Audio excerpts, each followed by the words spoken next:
আর যিনি এই অবাক কথাগুলি বললেন সারা জীবন ইবাদত করছে, তাকে বলা হয়েছে এই শব্দটা বলার কারণেই তুমি এখন জাহান্নামে যাইবা। মুহতারাম ভাই, এখন বলুন তো দেখি, এই মানুষটার জান্নাত জাহান্নাম নির্বাচন হয়েছে কিসের মাধ্যমে? মাশাআল্লাহ, জোরে বলুন, কিসের মাধ্যমে? এই মর্মে নবীজি বলেন, قال النبي صلى الله عليه وسلم لا تكثروا الكلام بغير ذكر الله। আল্লাহর নবী বলেন, উম্মত ভালো কইরা শুনে নাও, দুনিয়ার জমিনে জবান দিয়ে এমন কোন শব্দ বের করবা না যেই শব্দটা আল্লাহর জিকিরের বাহিরে চলে যায়। এবার আপনি একটু হিসাব মিলান তো, সারাদিন আমি জীবনে জবান দিয়ে কথা বলছি, আল্লাহর নবী বলেন কেন এমন বলবা জানোনি? তুমি যদি তোমার জবান দিয়ে আল্লাহর জিকির ছাড়া কথা বলো, ওই ফাহশা কথার দ্বারা, অযথা কথার দ্বারা অন্তর মরে যায়। কি মরে যায়? فإن كثرة الكلام بغير ذكر الله قوة للقلب। আল্লাহর নবী বলেন, অযথা কথার দ্বারা তোমার কলব মরে যায়, যার কারণে তুমি ইবাদত করতে তোমার মনে চায় না, কোরআন তিলাওয়াত শুনতে তোমার ভালো লাগে না। এই জন্যই তো আল্লাহর নবী বলেন, শোনো, দুনিয়ার জমিনে তুমি যদি তোমার জবানকে সেফ করে ফেলাও, কারণ এই জবানটারে তুমি যদি সেফ রাখতে পারো, দুনিয়ার যাই ঝামেলার থেকে তুমি যদি তোমার জবানকে নিরাপত্তার চাদরে ঢাইকা ফেলাও, নবীজি বলেন এই জবানের খাতিরেই তুমি জান্নাতে চলে যাবে। সুবহানাল্লাহ। এই জন্যই তো মাদ্রাসায়ে দারুল উলুমের মতো মাদ্রাসার কাজগুলি ছোট ছোট বাচ্চাগুলির জবানকে সেফ করা, কারণ তারা গভীর রাত্রেও আপনি উঠলে দেখবেন বসে বসে কার কালাম তিলাওয়াত করে। আর জোরে বলুন না। ওরা অযথা কথা বলার সময় পায় না, যত সময় পায় তো জবান দিয়ে কার জিকির করে? আল্লাহর জিকির করে। এবার শুনেন, জবানকে সেফ করলে মানুষটার মূল্য কত বেশি হয়। আপনাদেরকে একটা দৃষ্টান্ত শোনাই। আমরা যারা কওমি মাদ্রাসায় লেখাপড়া করেছি, আমাদের মাদ্রাসাগুলিতে একটা কিতাব পড়ানো হয়, শরহে জামি। এই কিতাবের যিনি লেখক আল্লামা আব্দুর রহমান জামি রহমতুল্লাহি আলাইহি, একেবারে সংক্ষেপ করে বলছি যে তিনার জীবনীতে পাওয়া যায় তিনি একবার সফরে বের হয়েছেন, গাদার পৃষ্ঠে সওয়ার হয়ে তিনি সফর করতেছেন। আপনারা কি আমার ভাষা বুঝতে কষ্ট হয়? বুঝতেছেন কথা? তো গাদার পৃষ্ঠে সওয়ার হয়ে তিনি সফর করতেছেন। সফর করতে করতে এক পর্যায়ে রাতে আধার যখন চলে আসতেছে, অন্ধকারাচ্ছন্ন যখন পৃথিবী হচ্ছে, তিনি চিন্তা করলেন আমার তো এখন রাত্রি যাপন করার একটা জায়গা খোঁজার দরকার, যাতে করে আমি একটু রাত্রি যাপন করতে পারি, আমার এমন একটা জায়গার প্রয়োজন। তিনি খুঁজতে খুঁজতে দেখলেন সামনে বিশাল একটা রাজপ্রাসাদের মতো দেখা যায়। আস্তে আস্তে তিনি সামনের দিকে আগালেন। ওই রাজপ্রাসাদের সামনে যখন গেলেন, যাওয়ার পরে দারোয়ানকে বলে যে এই রাষ্ট্রের প্রধান যিনি, তিনার নাম কি? তো দারোয়ান বলে এটা তো কোনো রাষ্ট্র না, এটা একজন জমিদারের বাড়ি। আব্দুর রহমান জামি রহমতুল্লাহ আলাইহি বলেন, আমি আবার ভিতরে প্রবেশ করলাম। ভিতরে যাওয়ার পরে বাড়িওয়ালা যিনি জমিদার, তাকে বললাম যে আমার একটু রাত্রি যাপন করার দরকার, আমাকে একটু রাত্রটা থাকার জায়গা দিন। তো জমিদার ছিল কৃপণ মানুষ, সে চিন্তা করছে আমি যদি এই মৌলবীরে থাকতে জায়গা দেই, রাতের বেলায় খাওয়ানো তো দেওয়া না। আমাদের সমাজে দেখবেন এই স্বভাবের এমন কিছু মানুষ আছে, সারাদিন শাস্ত্র বয়া অন্যের 10 থেকে 20 কাপ চা পান করে, নিজে 1 কাপ চা কাউকে পান করাইতে পছন্দ করে না। আছে কি এরকম মানুষ? এই স্বভাবটা ভালো না খারাপ? বলেন না, ভালো না খারাপ? ভালো স্বভাব হলো মানুষকে খাওয়ানো, আপনি সাধ্য অনুযায়ী খাবার খাওয়াবেন, এটা হলো ভালো স্বভাব। আব্দুর রহমান জামি রহমতুল্লাহি আলাইহি যখন বললেন, জমিদার চিন্তা করছে ওনাকে থাকতে দিলে খাওয়ান দিতে হবে, এর সে ভালো না বলে দিয়ে আমার এখানে থাকবার জায়গা নেই। পরিষ্কার বলছে যে আমার এই বাড়িতে থাকার কোনো জায়গা নেই। আব্দুর রহমান জামি রহমতুল্লাহ আলাইহি কই যে আমি দেখতেছি শত শত কামরা আছে, আপনি আমাকে কোন রকম একটা জায়গা দিলেও তো আমি রাত্রি যাপন করতে পারি। তিনি বলেন না, থাকার কোনো জায়গা নাই। হুজুর রাগ করে চলে গেলেন, মনে কষ্ট নিয়ে গাদার পৃষ্ঠে সোয়ার হয়ে চলে গেলেন। কিছুক্ষণ পরেই জমিদারের বাড়ির একজন মহিলা খাদেমা এসে জমিদারকে বলতেছে, স্যার একটু সমস্যা হয়ে গেছে। সমস্যাটা হলো আপনার স্ত্রী যে 5 মাসের অন্তঃসত্ত্বা, কিছু সময় থেকে ওনার পেটে প্রচন্ড ব্যথা। আমরা আমাদের শাস্ত্র অনুযায়ী চিকিৎসা দিলাম, চিকিৎসার ফসল অনুযায়ী অবস্থাটা এমন হয়েছে, ওনার একটা বাচ্চা প্রসব হওয়ার আগে প্রথমে জমিনে বাচ্চার মাথা আসে, কিন্তু আপনার এই স্ত্রীর গর্ভ থেকে যে সন্তান আছে ওই সন্তানের একটা হাত একটা পা আগে চলে আসছে। এখন আপনি লিখিত দিতে হবে আপনি সন্তান চান নাকি স্ত্রী চান। যদি স্ত্রী চান তাহলে তো আমরা চেষ্টা করব, এখানে সন্তানকে মারার জন্য আমরা প্রস্তুতি গ্রহণ করব। জমিদার কয়, আমার তো দুজনই দরকার। এই যে রাজপ্রাসাদ দেখো, আজ পর্যন্ত আমার কোনো সন্তানাদি নাই, তাহলে আমার তো 2 জনই দরকার। হঠাৎ করে জমিদারের মনে হইল যে একটু আগে তো একজন মুরব্বী ছিল, এবার 2 জন খাদিমকে গুড়া দিয়ে পাঠাইছে, যাও ওই মৌলানাকে ধরে নিয়ে আসো, খুঁজে নিয়ে আসো। অনেক খোঁজাখুঁজি করার পরে হুজুরকে পাইলেন, যে যখন বলছে যে জমিদার আপনারে ডাকছে, হুজুর তো আনন্দে আসছে যে কমসে কম আমার রাত্রটা থাকা যাবে। বাড়িতে আসার পরে জমিদার বলেন, হুজুর আপনার সাথে আমার একটা কথা আছে। আব্দুর রহমান জামি রহমতুল্লাহ আলাইহি বলেন, আপনার তো একটা কথা, আমার যে 3টা কথা আছে। জমিদার বলেন, যেহেতু আমার এক কথা, আমারটা আগে শুনেন।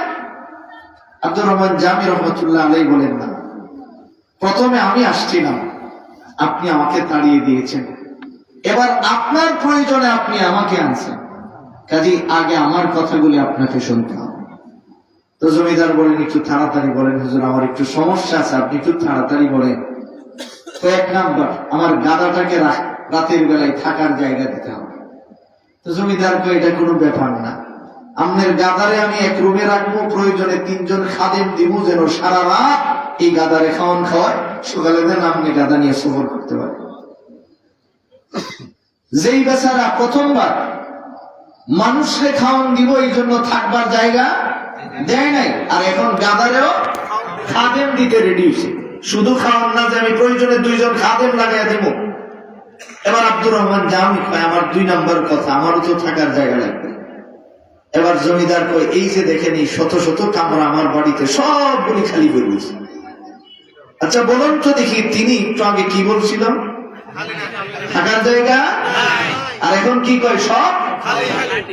এবার আব্দুর রহমান জামি কয়, আমার তো একটু খাওয়ানো লাগবে। এই বাড়িওয়ালা কয়, আমার বাড়িতে আপনি চাইলে মুহূর্তের ভিতরে শত শত রকমের খাবার পাক হচ্ছে, আমি আপনাকে রেডি করে দিতে পারবো। হুজুর কয়, তো দেন। কই না, আগে আপনি আমার কথাটা শুনেন। এবার আব্দুর রহমান জামি বলেন, আপনার কথাটা তো আল্লাহর কথার চেয়ে বেশি দামি না। যেখানে আল্লাহ রাব্বুল আলামিন ক্ষুধার্ত ব্যক্তিকে কইছে আগে খায়ালো, এরপরে নামাজও দাঁড়াও, আগে আপনি আমার খাওয়ান দেন, আমি খাই, তারপরে না হয় আপনার কথাটা আমি শুনবো। যে এই কথা বলছেন, জমিদার চিন্তা করে দেখছে ওনার সাথে তো কুলায় উঠতে পারবে না, তাড়াতাড়ি খাবার দিলেন। এখন হুজুর আস্তে ধীরে ধীরে সুন্নত মোতাবেক খাবার খাচ্ছে, আর ও কি দেন। হুজুর কই, থামো, শেষ করি। লম্বা সময় লাগাইয়া তিনি ওনার খাবার শেষ করলেন। এবার জমিদার কয়, আমার কথাটা শুনবেন? হুজুর কয়, বলে।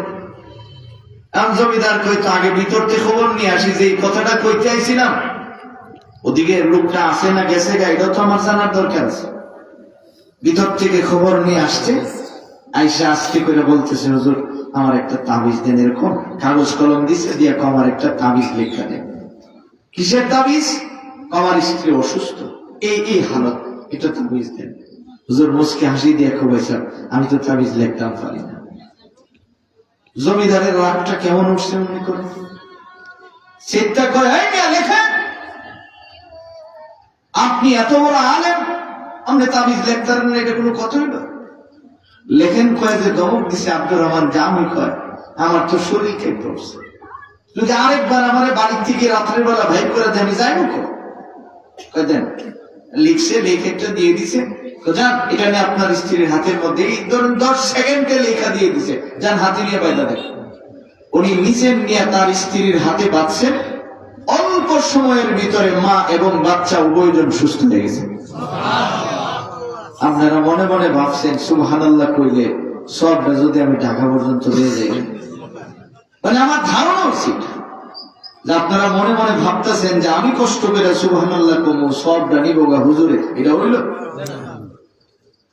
স্পষ্ট একটা কথা শুনেন, মিশকাত শরীফের হাদিস শুনেন, নবীজি বলেন পৃথিবীর জমিনে প্রত্যেক ঈমানওয়ালাকে ঈমানের সূত্রে জান্নাতের এক খণ্ড জায়গার মালিক বানিয়ে দেওয়া হয়।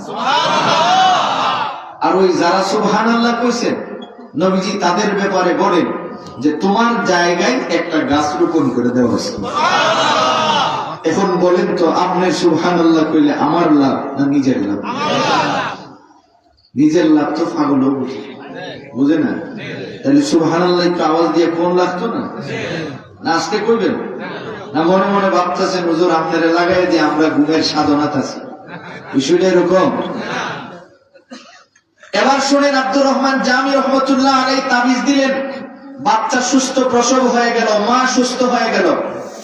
জমিদার আইছে, একবার মরনা কেন আমার এতক্ষণ কষ্ট দিলেন? আর কি তাবিজটাই লেখলেন, জীবনে বহুত কবিরাজ দেখলাম, ইজাদ কবিরাজ তো দেখলাম, মানে দিতেন তো সাথে সাথে সুস্থ হয়ে গেল। আস্তে করে কয় হুজুর কি লেখছেন একটু বন্ধ।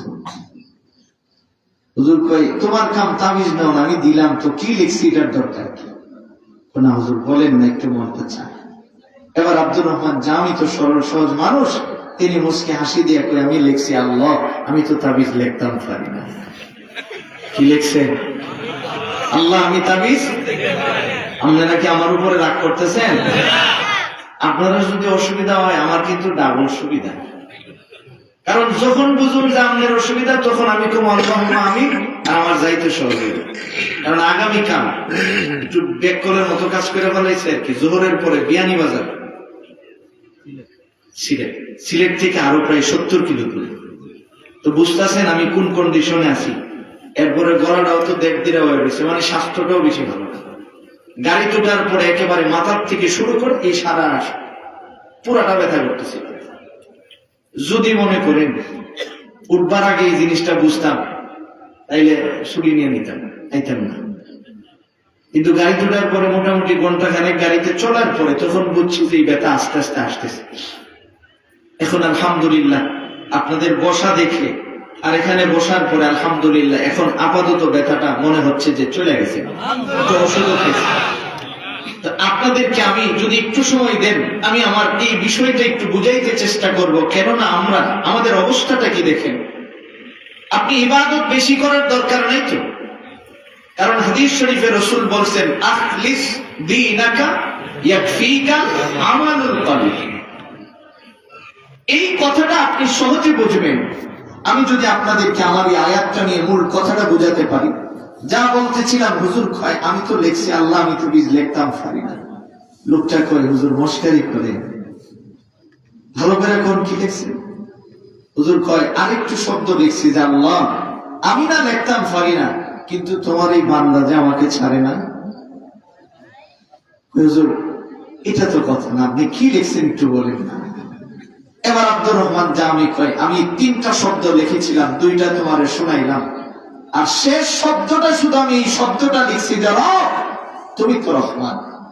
কাজেই তুমি যদি এই রহমানের যে ব্যবহারটা আছে এটা যদি তোমার বান্দির উপরে প্রয়োগ করো, তোমার বান্দিও সুস্থ হয়ে যায়, বান্দাও আরামে বিছানায় ঘুমায় যায়, আর আমি আব্দুর রহমানও শান্তিতে থাকতে পারি। বলুন তো দেখি এই যে শব্দটা তিনি বললেন এটা কি দিয়ে বলছেন? বলেন কি দিয়া? এই জবান দিয়া। তাহলে এই জবানটার মূল্য অল্প না বেশি? জোরে বলুন না। তো এই বেশি জবানটা দিয়ে আপনি কি করছেন? আপনি সারাদিন বসে বসে খালি মানুষের দুশ্চর্চা করতেছেন সারাদিন।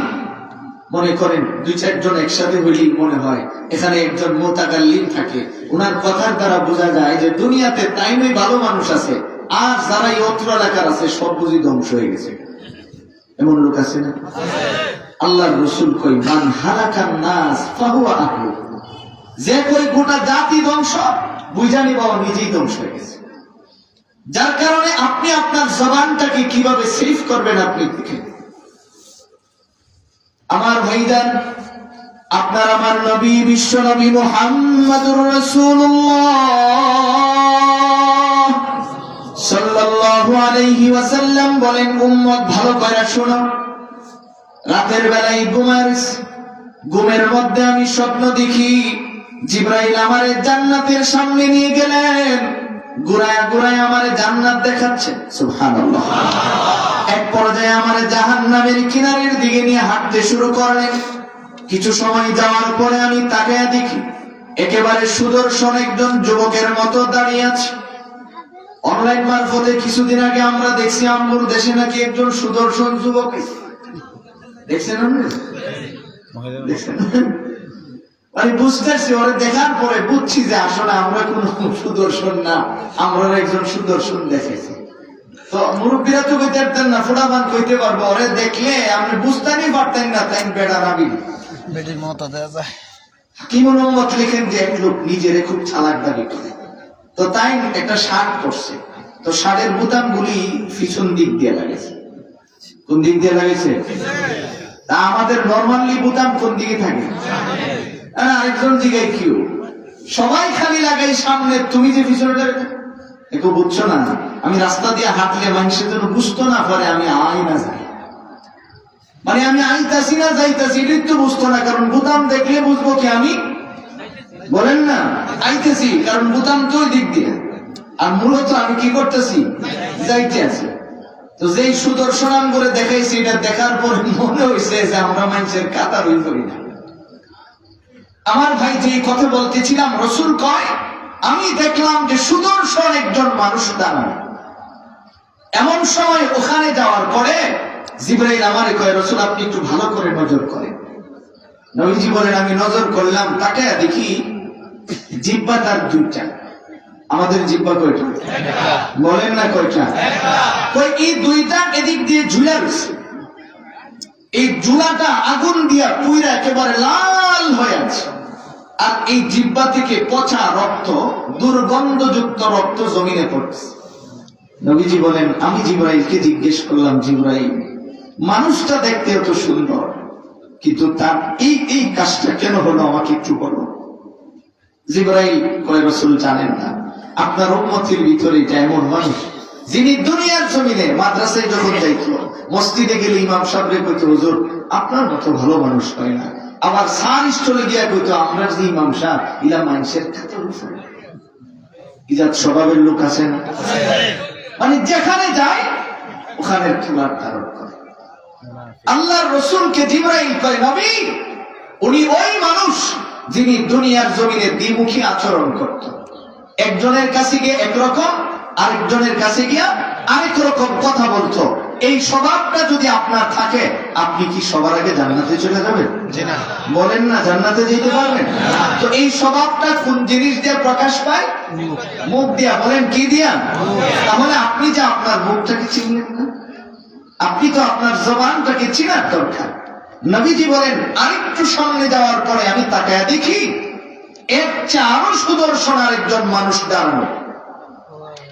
আমি কাছাকাছি যাওয়ার পরে দেখি তার হাতের যে 5টা আঙ্গুল আছে, এর নখগুলি প্রত্যেকটা নখ 1 থেকে 1.5 ফিট লম্বা, লোহা এবং তামার কালার ধারণ করা, আগুনে পুইরা একেবারে একটা কালার ধারণ করছে। আমি কাছাকাছি যায় দেখি সে তার নিজের হাত দিয়া নিজের গালের গোশতগুলি টাইনা টাইনা নিচের দিকে নামাইছে।